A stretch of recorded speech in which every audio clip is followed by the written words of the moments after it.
NGOs की पीड़ा है, सरकार की पीड़ा भी होनी चाहिए।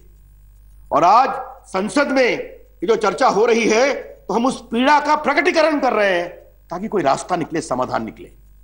इसलिए हम आपसे जरूर सवाल पूछना चाहेंगे। मुंह में लास्ट में आऊंगा। दिल्ली, हरियाणा, आगरा, मथुरा आदि में कितने इंडस्ट्रियल यूनिट के खिलाफ कार्रवाई की गई है, यह हम आपसे सुनना चाहेंगे माननीय मंत्री जी। विशेष रूप से बताएंगे। फरीदाबाद उसमें आता है, हरियाणा में, पानीपत, सोनीपत। और इफेक्टिव कार्रवाई, सिर्फ नोशनल नहीं, अखबार पे नहीं। और हम एक और बात जानना चाहेंगे, मथुरा और वृंदावन के लिए आपकी क्या विशेष योजना है? मथुरा और वृंदावन हिंदुस्तान की आध्यात्मिक परंपरा के एक प्रमुख केंद्र हैं। राम और कृष्ण के बिना भारत की कल्पना नहीं की जा सकती, और कृष्ण की कल्पना वृंदावन और मथुरा के बिना नहीं की जा सकती, और वृंदावन और मथुरा की कल्पना यमुना के बिना नहीं की जा सकती, क्योंकि यमुना आज भी जीवंत है, जैसे गोवर्धन का पर्वत जीवंत है कृष्ण की लीलाओं के साथ। और उसका हमने क्या हाल बना दिया है, ये हम आपसे जानना चाहते हैं। हमारी पीड़ा को समझिए, इस देश की पीड़ा को समझिए, और उन संतों की पीड़ा को समझिए। इसलिए मथुरा और वृंदावन के बारे में आपका क्या दृष्टिकोण है, ये जरा सा। मंत्री जी, एक हमने आंकड़ा निकाला, दिल्ली में आपने 54 से 67 करोड़ रुपया पर किलोमीटर खर्चा किया है on Yamuna. Honourable minister, will you kindly take notice of my speech, Honorable Minister? 54 to 67 crore. तो आपका जो Ganga action plan 1, Ganga action plan 2, Yamuna action plan 1, Yamuna action plan 2, क्या यमुना रिवाइवल का भी कोई प्लान है? और today it is a high time that instead of action plan 1 and 2, there has to be a transparent, committed revival plan of Yamuna. ये हम आपसे जानना चाहेंगे, और उस दिशा में हम आपका मार्गदर्शन जरूर जानना चाहेंगे। मुझे मालूम है हमारे कई मित्रों की पीड़ा है, बोलने वाले हैं। अब मैं गंगा पर कुछ अपनी बातें कहना चाहता हूं। गंगा जीवनदायिनी है इस देश की। गंगा को मां स्वरूप हम पूछते हैं, मैंने आरंभ में बताया। एक समय जब मैं बच्चा था, मैं पटना से आता हूं, हमारे समय में जब भी गंगा के घाट पर हम जाते थे तो हमारे लोग बताते थे कि गंगा का पानी ऐसा है, तारिक भाई बैठे हुए यहां पर, जिसको वर्षों छोड़ दो तो कभी भी पानी सड़ता नहीं। गंगा के बारे में यह धारणा थी। आज मेरे पटना में गंगा दूर चली गई है, उसका कोर्स 5-6 किलोमीटर। लेकिन मुझे माननीय मंत्री जी तब शर्म आ गई जब मालूम हुआ कि दुनिया की जो टॉप मोस्ट 10 पोल्यूटेड रिवर है उसमें गंगा आ गई। ये गंगा को हमने कौन सी संज्ञा दे दी? जीवनदायिनी गंगा को दुनिया की सबसे प्रदूषित नदियों में एक की संज्ञा दे दी। ये कौन सा हिंदुस्तान हम बना रहे हैं? ऐसी नदी जो 29 क्लास 1 शहरों से गुजरती है, 23 क्लास 2 शहरों से गुजरती है, 40 छोटे शहरों से गुजरती है, वहां पर जिसके घाट किनारे देश की 40 करोड़ आबादी रहती हो, गंगोत्री से लेकर गंगा सागर तक, जहां 20 लाख लोग रोज स्नान करते हो, आज वो गंगा दुनिया की सबसे प्रदूषित नदी है। ये हमारे लिए बहुत पीड़ा की बात है। मैंने जानने की कोशिश की तो 1.3 बिलियन सीवेज पर डे इसमें जाता है। अब उसका कितना आंकड़ा है ये हम समझ सकते हैं। इंसान तो प्रभावित हैं, जो हमारे फिशरीज हैं वो बहुत उसके कारण प्रभावित हुए। मुझे याद है बचपन में डॉल्फिन नदी पटना के आसपास काशी तक के बीच में दिखाई पड़ती थी। अब गंगा के डॉल्फिन लुप्त हो रही है, गिनती भर बनी हुई है। आपको भी उसके लिए एक स्पेशल कार्यक्रम चलाना पड़ा, आपको मालूम है, आप उस विभाग की मंत्री। अब गंगा के किनारे गंगोत्री से गंगा चलती है, हरिद के द्वार से समतल में आती है। वहां तो गंगा फिर भी ठीक है, लेकिन जो क्या स्थिति है गंगा की आज कानपुर में? बरसात के समय भी गंगा का पानी वहां महकता है। क्या हाल है काशी का? क्या हाल है प्रयाग का, इलाहाबाद का? मैं तो अपने बिहार की बात अभी छोड़ रहा हूं, वहां भी परेशानी है। मुझे याद है कि अभी एक घटना हुई थी जो बहुत शर्म की बात हुई थी। नेपाल के राष्ट्रपति आए थे बनारस हिंदू यूनिवर्सिटी में भाषण देने के लिए, वहां के पढ़े लिखे थे, उनकी इच्छा थी गंगा का दर्शन करने की और स्नान करने की। घाट पर गंगा के, नदी के प्रदूषण को देखकर उन्होंने कहा मैं स्नान नहीं करूंगा। यह भी हमने देखा। कई हमारे संतों ने इसके लिए संघर्ष किया। एक स्वामी निगमानंद ने तो अपने जीवन का होम किया। प्रोफेसर जीडी अग्रवाल, स्वामी संपूर्णानंद जी, वो इसके लिए संघर्ष करते हैं। हमारी उमा भारती जी निर्मल गंगा, अविरल गंगा को लेकर संघर्ष कर रहे हैं। पूरे देश का दौरा किया उन्होंने। ये प्रयास चल रहे हैं और ये अच्छे प्रयास है। लेकिन मेरी पीड़ा की बात है, ये सारा पैसा कहां जा रहा है? माननीय मंत्री ji, Ganga action plan 1, Ganga action plan 2 में कितने पैसा खर्चा हुए, ये भी हम जानना चाहेंगे। और उसका नतीजा क्यों नहीं निकलता है? कानपुर में इतनी टैनरीज हैं, इतने टेक्सटाइल फैक्ट्री हैं, उन सबों का कचरा सीधा गंगा में जा रहा है। ये एक राष्ट्रीय धरोहर है। और माननीय मंत्री जी, मैं आपको बहुत साफ साफ कहना चाहता हूं, आज इस पूरे मामले को पॉलिटिकल तरीके से न देखा जाए। हमारे आपके डिफरेंसेस होंगे, लेकिन इस पर पूरे देश को एक स्वर में बोलने की जरूरत है, क्योंकि गंगा की विरासत कमजोर होगी तो हिंदुस्तान की विरासत कमजोर होगी। आज ये मैं कहना चाहता हूं बहुत पीड़ा के साथ।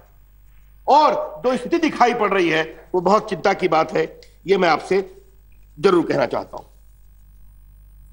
कि जो कॉलीफॉर्म है, इसका क्या हाल है नदियों में, ये भी हम सुनना चाहेंगे, आपसे जानना चाहेंगे। उसके लिए आपने क्या किया? मैंने मालूम किया था कि इलाहाबाद में जब गंगा एक्शन प्लान शुरू हुआ था तो 13 नाले गिरते थे गंगा में, अब 50 गिरते हैं। काशी का हाल वही है, 84 घाट है नहाने के लिए।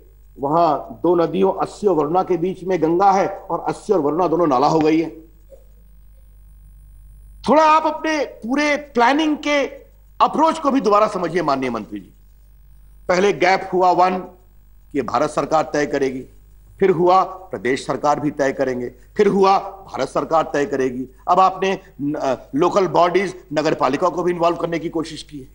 अब एक सिंपल सी बात देखिए, आपने सीवर ट्रीटमेंट प्लांट लगा दिया, उसको चलने के लिए चाहिए वहां पंप को चलने के लिए बिजली चाहिए। बिजली की क्या स्थिति है? उसके मेंटेनेंस की क्या स्थिति है? मैंने स्वयं एक बार मैं वाराणसी गया था तो मैंने इस विषय को समझने की कोशिश की, तो मुझे बताया एक संत ने कि ये जो भैया पंपिंग स्टेशन है ये 6 महीने से खराब है। हमने कहा क्या हो गया? कहा वाशर टूट गया है, तो उससे लगवाया तो बिजली नहीं आती। अब ये लोकल बॉडीज की समस्या आपको सिर्फ उसके लेवल पर नहीं हैंडल करना पड़ेगा, इसको एक मेजर रूप से हैंडल करने की जरूरत है अगर इन चीजों को हमें सफल होना है। यह मैं आपसे कहना चाहता हूं बहुत विनम्रता के साथ। एक पीड़ा हमारी और है, नदियां होंगी तो नदियों पर आपके हाइड्रो पावर बनेगा, उसकी डिमांड होगी, होनी भी चाहिए। लेकिन एक बात का ध्यान रखना चाहिए कि गंगा की निर्मल धारा कभी भी विचलित नहीं होनी चाहिए। मुझे बहुत पीड़ा हुई जब गंगा को टनल से निकालने की बात हो रही थी हाइड्रो पावर के लिए। Sorry, it is not acceptable. Ganga की अविरल धारा, गंगा की निर्मल धारा, किसी शक्ति पर उसके साथ समझौता नहीं करना चाहिए। मैं बात कर रहा था कैसे हो सकता है। आज जब मुंबई जाता हूं तो वहां की मीठी नदी समाप्त हो गई। अभी अपने दोस्त डॉक्टर मैत्रियन से बात कर रहा था तो आपके चेन्नई के आड्यार नदी लुप्त हो गई है। दक्षिण भारत की नदियों का हाल भी बहुत अच्छा नहीं है, शायद थोड़ा बढ़िया होगा पॉपुलेशन की डेंसिटी कम होने के कारण।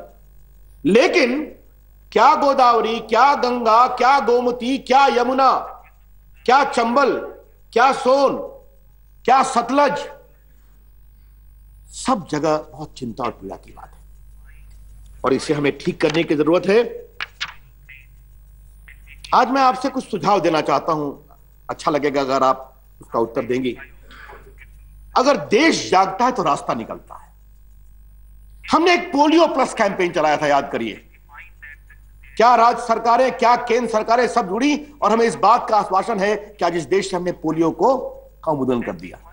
हमने संतों को जोड़ा, हमने मौलवियों को जोड़ा, हमने हिंदुस्तान के हर कोने के लोगों को जोड़ा।